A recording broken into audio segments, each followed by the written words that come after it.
ODI series নিয়ে আসলে তো ডিসঅ্যাপয়েন্টমেন্ট তো আছে, কারণ আমরা দল হিসেবে ভালো ক্রিকেট খেলতে পারি না, তাই আমাদের কাছ থেকে আসলে সুযোগ হাতছাড়া হয়ে গিয়েছে। বাট ওখান থেকে বেরিয়ে আসাটা ডিফিকাল্ট জানি, কারণ প্রত্যেকেরই আসলে ইচ্ছা ছিল যেন আমরা, যেহেতু সেকেন্ড ম্যাচটা জেতার পরে একটা মানে মনে আশা ছিল যেন অ্যাটলিস্ট আমরা সিরিজ নিতে পারি এবং হচ্ছে ওয়ার্ল্ড কাপের টিকিটটা কনফার্ম করতে পারি। সো আনফর্চুনেটলি সেটা করতে পারিনি। সো বলবো যে পুরো টিমে একটু ডিসঅ্যাপয়েন্টেড ডেফিনেটলি।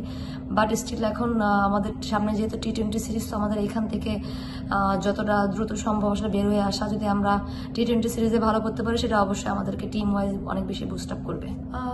ওডিআই সিরিজের পরে এখন দেখেন আমার কাছে যেটা সব থেকে বেশি মনে হয় যে টিম ওয়াইজ হচ্ছে আমাদেরকে কম্প্যাক্ট ক্রিকেট খেলাটা এখানে, কারণ যেহেতু উইকেট ভালো এবং প্লাস আর সব থেকে বড় কথা যে টিম যে আসলে বলবো যে একটু মোরালি ডাউন আছে, সেখান থেকে বেরোয় আসতে হলে টিম ওয়াইজ আসলে আমাদের একটা ভালো রেজাল্ট করতে হবে।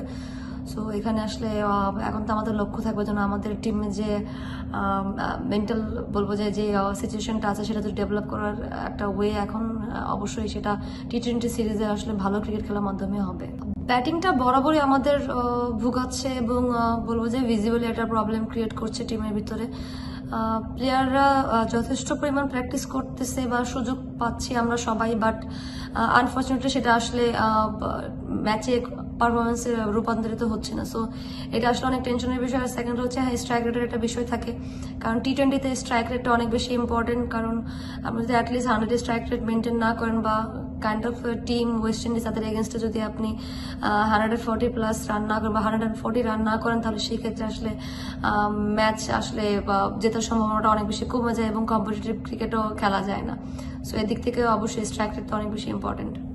ওয়েস্ট ইন্ডিজ টিম আর যদি আমাদের টিমের ভিতরে পার্থক্য যদি আমি বলতে চাই, তাহলে অবশ্যই সেখানে প্রথম আসে যে তারা হচ্ছে অনেক বেশি পাওয়ার হিটিং করতে পছন্দ করে এবং তাদের অনেক বলবো যে কিছু স্ট্রং প্লেয়ার যারা শুধুমাত্র টি-20 স্পেশালিটি অনেক বেশি এবং তারা বড় বড় শর্টস খেলতে অনেক বেশি অভ্যস্ত, কারণ তারা বিভিন্ন জায়গায় বিভিন্ন রকম ভাবে ফ্র্যাঞ্চাইজি খেলে এবং তারা বিভিন্ন কন্ডিশনে টি-20 ফরম্যাটে বেশি খেলে এবং তারা টি-20 বলবো যে অনেক বেশি বলবো যে ম্যাচগুলোতে অনেক বেশি ভালো করে এবং রিসেন্টলি তারা টি-20 ওয়ার্ল্ড কাপে অনেক বেশি ভালো করেছে। সো এদিক থেকে তো আমি বলবো যে এই পার্থক্যটা তো আছে।